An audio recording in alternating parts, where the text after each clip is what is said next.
Endometriosis has a nickname. We call it the invisible illness. It is estimated that 1 in 10 women suffer from endometriosis.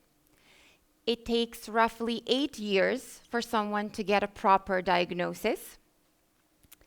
There is no cure. It is among the 20 most painful diseases in the world, according to the NHS, and it's the leading cause of infertility in women. So these are some facts that I wrote down, and I had this whole idea how I'm going to make this presentation, a PowerPoint and everything, and clarify all of these facts, but then I changed my mind because last week I completely out of the blue ended up in a hospital, and I decided that the best presentation that I can give is me. So let's talk about what's happening to me right now. Let's look at my body. In this moment, I am bleeding freaking waterfalls. My uterus feels like it's going to explode. My back is killing me. I'm on quite a few pain medications, all prescribed. They were all prescribed. My brain is a bit foggy and I'm a little bit nauseous. But why is this happening to me? Now, I hope that everybody knows what the endometrium is. So the uterus has a lining inside that's called the endometrium. If an egg is fertilized, that's where the egg is embedded and the baby grows and develops. If it's not fertilized, this is the stuff that comes out and we call it menstruation. But in my case, when I was a fetus, we think it's the Hox gene, but we're not sure yet. Somebody made a mistake. And they took pieces of this tissue and they spread it all around the body. So now that I'm grown up and I'm not a fetus anymore, I have a whole body, I have tissue that looks a lot like the endometrium and behaves a lot like the endometrium everywhere. Bladder, colon, intestines, it can be found literally anywhere, the lungs, even the brain. It's estrogen dependent, so it follows the menstrual cycle, which is why the symptoms follow the menstrual cycle. And so every month when I'm supposed to get my period, my body panics. Because what is this? What is all this stuff? How am I supposed to push out all this stuff when it's everywhere? How are you supposed to push out a piece of tissue that's in your lung through your vagina? It's physically impossible. But the body tries, and it's chaos. It tries and it fails. 30 days later, tries and it fails. 30 days later, tries and it fails. And it hurts like hell every freaking time. That's endometriosis. Now you might think, well, no way. She made this thing about hospital up and no way this is happening to her now. Look at her standing on stage. She looks fine. I do look fine. I look damn great. I'm a woman. I can fake it. Your idea of what a sick person looks like does not correspond with the reality of what a sick person looks like.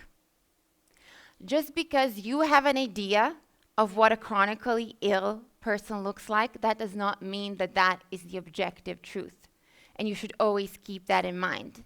This is a very big issue with many chronic illnesses, especially with endometriosis, because people don't believe patients because they look fine.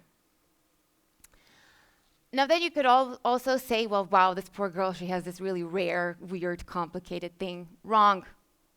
I said in the beginning, 1 in 10 women. Now statistics, they tend to fly over our heads, so this is what I want you to do. Think of 10 women that you know. And I just want to clarify, during this talk, I'm using the word woman in the sense of biological female, so we're talking about biological sex and not gender. We're talking about people with uteruses. So think of 10 women that you know, friends, family, co-workers, people that work at your local grocery store. Statistically, do you have the picture in your mind of 10 women? Statistically, 1 of them has endometriosis. If you're a woman, think of 9 others. Statistically, 1 of you has endometriosis. And maybe it's you and you just don't know yet. Sounds like something that I should have told on Halloween, right? Sounds like a proper horror story. But it's true. And then you could also say, well, come on, this is something new. Give science time. Give medicine time to figure it out. Wrong again. The first written evidence that we have of endometriosis, the first ever written description of this illness, is in the Hippocratic Corpus. Hippocrates, ancient Greek guy. So we've known about this, not for decades, not for centuries, for thousands of years. Isn't that a bit weird? Now I wanted to recap before I move on, just very quickly. So what have I said? So it's common. It's not really rare at all.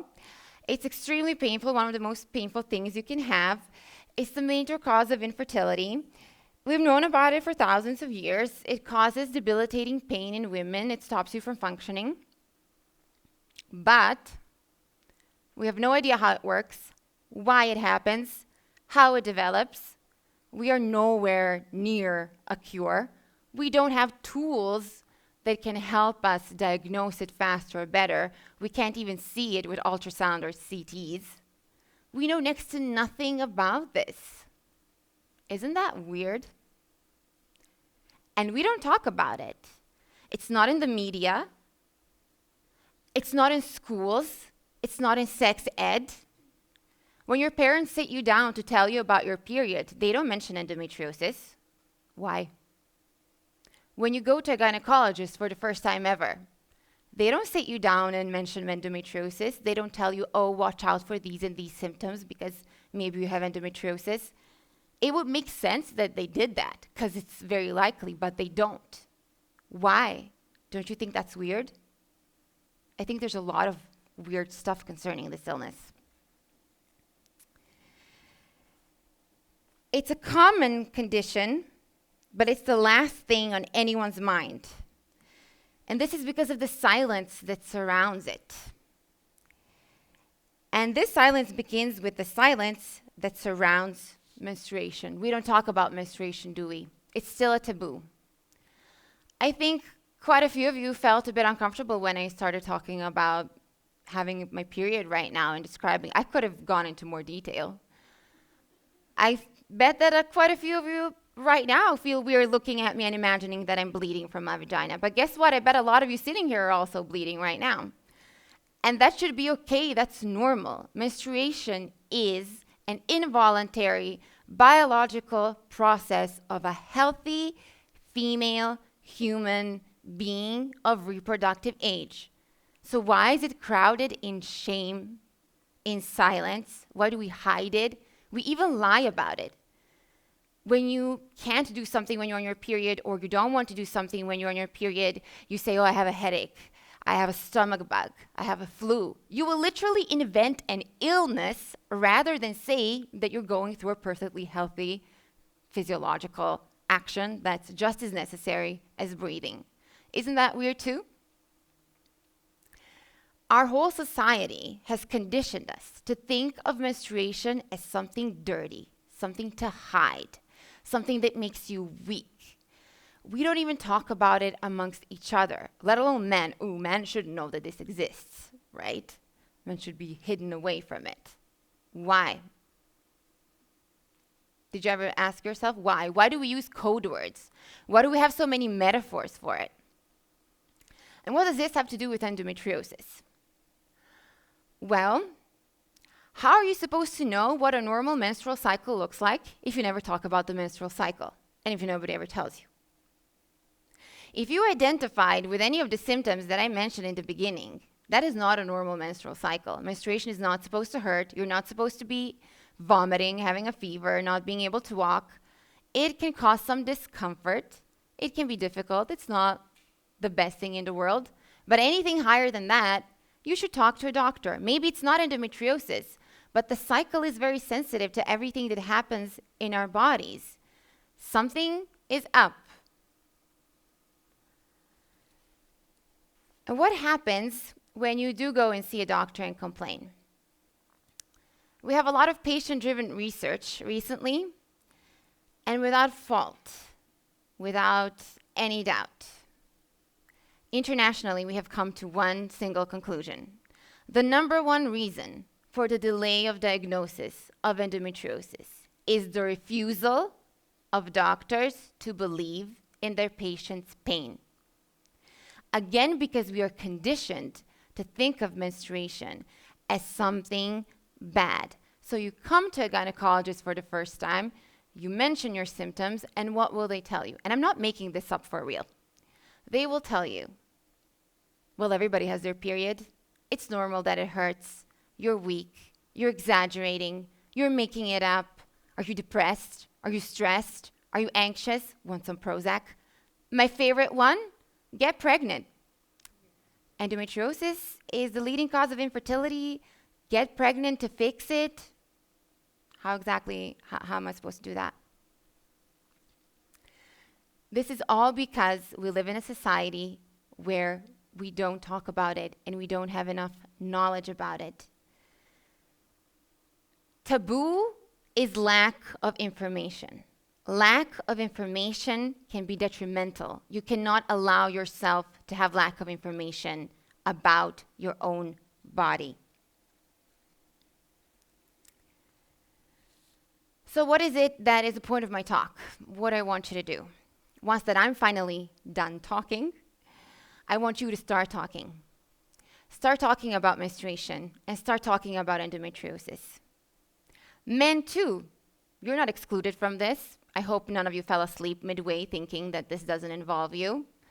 In case you've forgotten, you do not actually come from a country. You come from a vagina. So it's also your business. Okay? Recognize the symptoms in others. Recognize the symptoms in yourselves. Talk about it. Say the words out loud. Menstruation, vagina, uterus, ovaries. Those are not dirty words. Those are not swear words. Those are not bad words. That is our biological reality. And turning these words into the devil is dehumanizing the female body. And that can be seriously detrimental for our health. So start comparing periods. Start asking people about their periods. Start talking about periods. Mention endometriosis. If you know someone who gets sick every time they get their period, ask them, have you heard of this thing called endometriosis? Maybe you should check it out. Talk about it. That's all it takes to make a change. Talk about it. Just talk about it. Thank you.